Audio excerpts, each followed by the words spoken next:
Hey Hazarians, tudo bem? Sabe, ano passado eu fiz um vídeo sobre por que a mídia parece amar violência contra a mulher. Eu ainda tenho muito orgulho dele e, mais do que nunca, eu acho ele necessário para a época que estamos vivendo. Mas, para além dessa violência física que nós, pessoas alinhadas com o feminino, somos sujeitos a passar, eu me pus a pensar, por que a gente odeia tanto a nós mesmos? Por que odiamos tanto as experiências que passamos, as demográficas que criamos? Por que estamos sempre nos comparando e querendo mal uns de outros? Por que a gente odeia tanto ser mulher e pessoas femininas, a ponto de sermos tão duras com nós mesmos, que vemos a nossa existência como um fardo?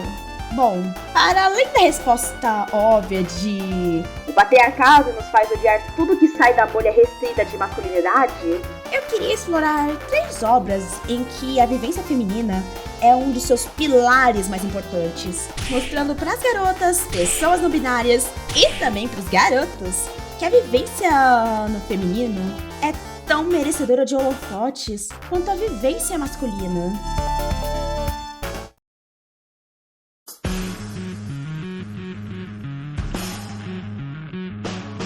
Para esse vídeo, as obras que eu gostaria de usar são Turning Red, K-Pop Demon Hunters e Diário de uma Apotecária.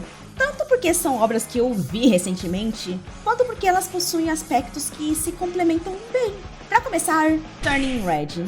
Esse de longe é um dos filmes mais injustiçados da Pixar e também o longa de estreia da diretora Dong Shi, onde acompanhamos a jornada análoga à puberdade da Mei Mei, que descobre que as mulheres da sua família possuem uma maldição que, ao sentirem qualquer emoção mais forte, se transformam em um panda gigante. É meio surreal pra mim que, ao longo da história, nós dificilmente vemos histórias que se aprofundam tanto na puberdade de quem possui um útero para além de agora, uma vez por mês, você vai sangrar e passar mal porque você não engravidou. Tanto que muita gente atribuiu, entre aspas, fracasso desse filme ao fato dele ter focado a sua história nessa experiência. Mas aí eu te lanço a pergunta.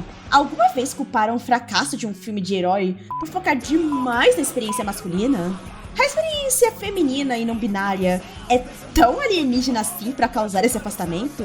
Se mulheres e pessoas não binárias conseguem assistir e compreender os sentimentos de uma obra focada no público masculino, por que o contrário não pode acontecer? A verdade é que, ao menos pra mim, Red tem alguma das melhores representações do que é ter um grupo de amigas adolescentes. Enquanto eu assistia, eu só conseguia rir, lembrando de mim e das minhas amigas do ensino médio, brincando, gravando, tirando fotos, falando do que a gente tava assistindo, surtando porque o BTS tava vindo pro Brasil, se apoiando quando as coisas ficavam difíceis, se ajudando nas nossas dificuldades, compartilhando sem o menor pudor o tipo de crush que a gente tinha e conteúdo meio safadinho que a gente gostava de ver. deuses, Anuro e o Gakupo realmente mudaram a química do meu cérebro pra sempre. E cada uma dessas meninas é tão diferente entre si. Elas não são cópias uma da outra para estarem no mesmo grupo.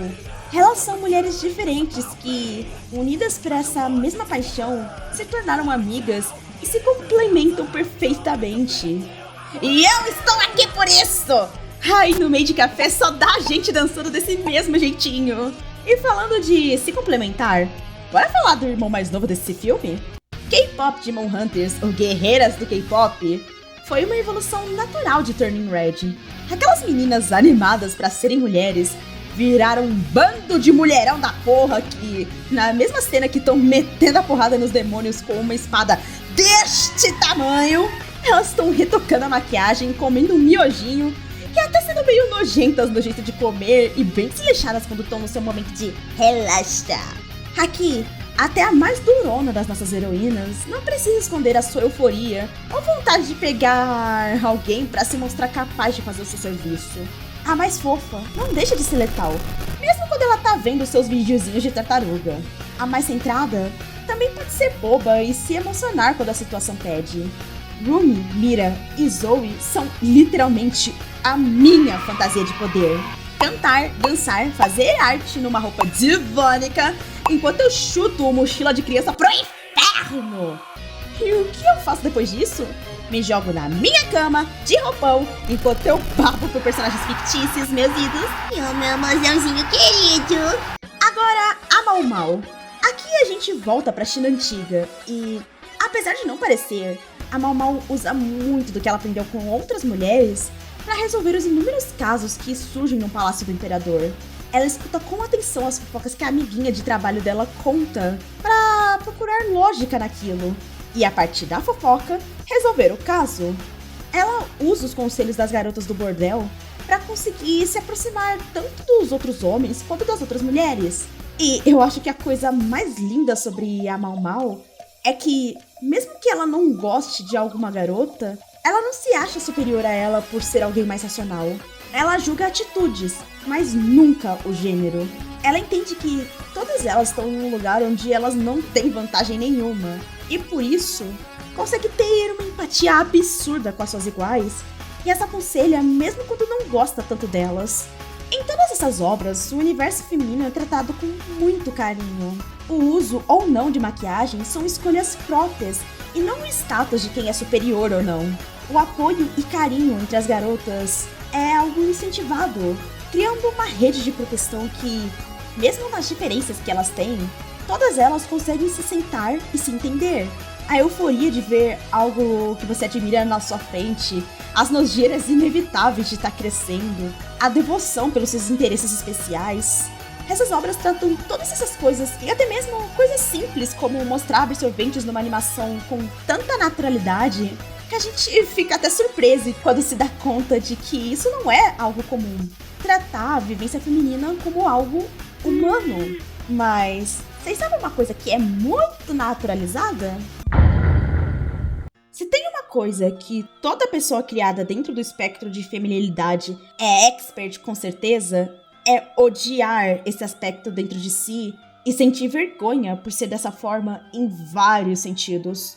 E aqui, eu não tô falando de ser um homem trans ou uma pessoa não binária que não se identifica com o gênero que nasceu e quer se sentir mais como si mesma. Aqui, eu falo sobre mulheres cis e trans e também pessoas não binárias que se identificam com o universo feminino e que sentem vergonha e ódio de si justamente por estarem dentro desse espectro. Nem vem tentar usar o que eu vou dizer agora pra descredibilizar pessoas trans, porque isso aqui não vai colar! Tão me ouvindo, Otex? Some, xista, sai daqui! Aquela filosofia de que só pode haver um tipo de garota e todas as outras têm que ser eliminadas. Aquela filosofia de que, para sermos aceitas, a gente precisa esconder os nossos sentimentos e vontades, porque senão somos um bando de histéricas que perdem no argumento. Aquela filosofia que, mesmo quando nós somos as vítimas, ainda somos culpadas porque não demos o que os outros queriam, não fomos racionais o bastante, não estávamos vestidas do jeito certo, não fomos fiéis o bastante, não fomos bonitas o suficiente, não controlamos a pessoa do nosso lado, não cuidamos o bastante. Em K-pop Demon Hunters e Red, essa dor está explicitamente expressa pelo lado demônio da Rumi e pelo panda da Mei Mei, onde ambas estavam tão desesperadas para esconder esse lado feio e se manterem no ideal de perfeição das suas famílias, quando na verdade elas ficavam muito mais fortes quando estavam em harmonia com esse lado selvagem. A Mei Mei era extremamente feliz enquanto panda. A Rumi fica absurdamente poderosa quando ela aceita a parte demônio, mas o medo de falhar com aqueles que lhes ensinaram as faziam se prender, esconder o seu brilho, literalmente se odiarem por quem são. E em Diário de uma Apotecária, essa noção é trazida menos pro lado da alegoria e mais para a visão do mundo real. A Mau Mau, logo nos seus primeiros dias dentro do palácio, sabia que não tinha saída para além de trabalhar como empregada, pois as outras opções para quem sabe melhorar de vida envolveria se tornar uma concubina, uma das várias esposas do imperador, e por sua aparência franzina, isso não ia dar certo. E, na verdade, essa aparência também é um jeito de se proteger. Ela se mantinha pequena, fraca e com sardas falsas para nunca virar o alvo de homens que não respeitariam o seu corpo e fariam atrocidades com ela por não poderem pagar por uma acompanhante de luxo. E, mesmo tendo uma posição um pouquinho melhor, ser uma acompanhante ou uma concubina não te traz felicidade. Você tem que ficar bela, não importa se isso vai te matar. Você tem que dar filhos, mesmo que isso te machuque. Você não pode recusar os desejos de quem tá do seu lado. Senão, você é uma ingrata. Você tem que se preocupar com o que outras mulheres do seu lado estão fazendo, pois elas se tornam as suas concorrentes e ameaçam a sua posição. Você tem que torcer para que o seu companheiro tenha a boa vontade de te libertar dessa vida ou te tornar a esposa dele. O que, vamos combinar, dificilmente vai acontecer. A Mau Mau passa uma melancolia muito profunda, pois ela sabe que ela é a doida que vai gostar de comer veneno. Mas e as outras provadoras? As vidas delas são descartáveis. Todas as mulheres do palácio e dos bordéis vivem de sobreviver dentro dos ambientes que foram criadas, com as armas que elas têm e com as forças que elas possuem. Mas no fim, assim como a cantora que perde a voz por conta da vergonha do seu lado demônio, e da garota que vira panda por qualquer sentimento mais forte, as suas vidas só se tornam válidas quando estão agradando esse sistema tão volátil que, na realidade, nunca vai estar satisfeito com o jeito delas. Uma das mais duras verdades que eu aprendi na minha vivência como parte de mulher é que não importa onde eu vá, não importa o que eu faça, tudo que eu amo, tudo que eu gosto, tudo que eu sou, tá errado. Ser fofa é errado. Ser porradeira é errado. Ser estranha é errado. Ser alegre é errado. Ser sombria é errado. Ser inteligente é errado. Qualquer tipo de atuação de ser uma pessoa dentro do espectro feminino soa como errado. Essas marcas no seu corpo ditam seu destino e ele vai doer. Isso nunca fez tanto sentido. E, ao menos, parece que isso sempre vai ser uma verdade universal. Mas será mesmo?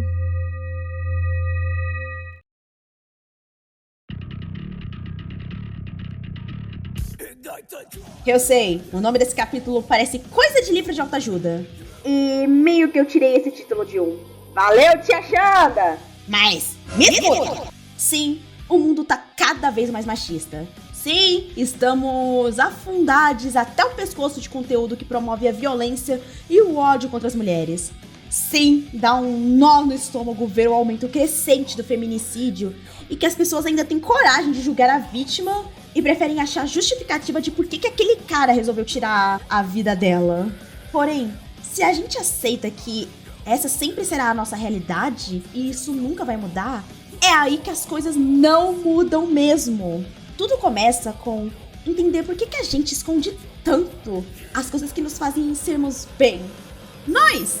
Por que a gente tem que parecer bem quando tudo não está bem? Por que temos que aceitar caladas, prender um potencial enorme para ser o objeto de projeção de outra pessoa? Foi entendendo a si mesma que a Mei percebeu que o panda nunca foi uma maldição e decidiu ficar com ele, mostrando os traumas não resolvidos da própria mãe e onde cada uma delas errou, para finalmente seguirem mais fortes e brilhantes. Foi rejeitando o Rumum do jeito que estava e abraçando as suas imperfeições que a Rumi alcançou as suas amigas e pôde, enfim, ter a força para destruir o mal maior que assolava todo mundo naquele momento. Foi tendo empatia pelas suas iguais e usando a sua individualidade singular que a Mau Mau começou a fazer a diferença no Palácio do Imperador e ascender como uma grande farmacêutica e conselheira.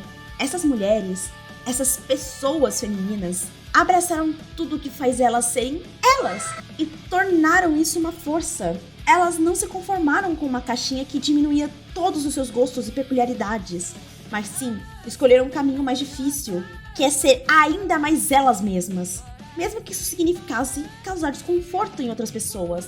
Nós, guiados pela sociedade nesse espectro de feminilidade, nos acostumamos a ser menos, mesmo fazendo muito por todos. E a própria mãe da Mei reconhece isso em seu discurso, ao pedir perdão pra filha caso tenha vindo dela o ensinamento de que a Mei só seria amada se ela desaparecesse no quesito personalidade. A gente se acostuma a ver nossos interesses, nossos gostos, estilos, conquistas, a serem vistos como menos. E pior, nos sentimos na obrigação de odiar essas coisas que a gente faz sem pensar a respeito. A gente acaba vendo pessoas iguais a nós como inimigas, coisas que nos fazem tão bem como demérito. Esconde aquele brilho flamejante por vergonha. Esconde a nossa verdadeira beleza por trás de uma máscara que, honestamente, a gente já cansou de usar. Podemos apenas ser eufóricas como a Mei Mei, corajosas como a Rumi, sábias como a Mau Mau, ou mesmo ser uma mistura das três, ou diferentes delas. Tudo isso é possível. O feminino é amplo, é belo, é complexo, é tão mais que a caixinha amarela de ser a pessoa feminina do grupo. Honestamente, eu cansei de me odiar pelas coisas que eu amo. E eu imagino que muitos como eu também cansaram disso. Não é fácil parar com certos hábitos. Não é fácil mudar a mente das pessoas. Não é fácil lutar. Mas sabe, Rosarians, a pior coisa que nossos opressores podem fazer conosco é fazer com que acreditemos que estamos sozinhos e que ninguém escuta a nossa voz. Eu te escuto. Suas amigas te escutam. Nós te escutamos. Então, que tal escutar um pouquinho mais a sua própria voz e ver que você também é válide? Esse vídeo foi feito por uma pessoa gênero fluido que decidiu abraçar tudo que escondia dentro de si, na esperança de que as pessoas que precisem ouvir essa mensagem conseguissem ouvi-la. Se você gostou desse vídeo, considere fazer o ritual padrão de deixar o like, se inscrever, compartilhar o vídeo, doar no Live Prix para continuarmos esse projeto, ver os meus livros e dar uma olhadinha no nosso Discord. Eu vou ficando por aqui, nos vemos no próximo vídeo e... Tia Xanda, eu preciso muito de me desconstruir!